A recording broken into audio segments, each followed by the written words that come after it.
Many of us are afraid of Satan or the demons, and we're afraid of deliverance. Nalimot ta igsoon, nganong mahadlok man ka sa creation, unya malimot ka kahadlok sa creator. Mahadlok ka ni Satan, mahadlok kag demons, dili ka mahadlok magbuhat og sala. Mahadlok ka ni Satan, nga binuhat raman na siya sa Dios. Ang gibuhat sa Dios, ang ngalan niya kaniadto Lucifer, who is very beautiful, ingon ang book of Ezekiel and Isaiah. And so he decided to come against God. That's why nahimo siyang Satan. God did not create evil. God created Lucifer to be very beautiful and with musical instruments in his body to lead worship. Pero he decided to be Satan. Siya ang nipili, free will niya to be evil. Nganong mahadlok man ka sa binuhat, nya di ka mahadlok sa magbubuhat. Kung naamang kay kahadlukan, it's God the Creator. Kung naamay fear sa imong heart today, it should be the fear of God. Highest reverence of who God is. Kadaghan sa tuwa diri, ang fear of God nawa na, mahadlok pa kag mawad-an kag trabaho. Mahadlok pa kag mawad-an kag kwarta. Compared sa kahadlok sa Diyos.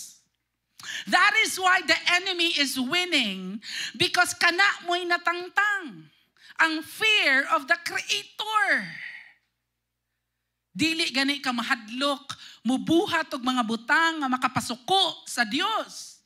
Mahadlok na noon ka ni Satan, mahadlok na noon kag demons, mahadlok na noon kag deliverance. Amen?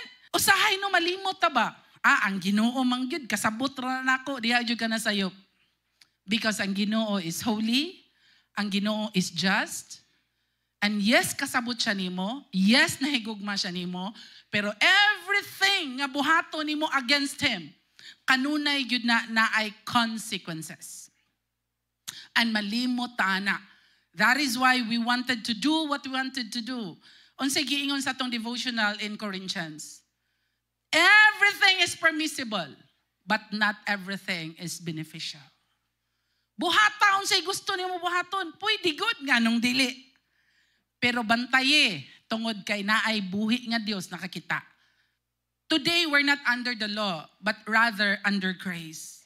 But ang kalibutan na aghapon siya laws that is working, like the laws of gravity, the laws of sowing and reaping, the laws of honoring your parents, the laws of, like if you wanted to live long, na ay mga laws na giingon ang Bible that is still applicable today.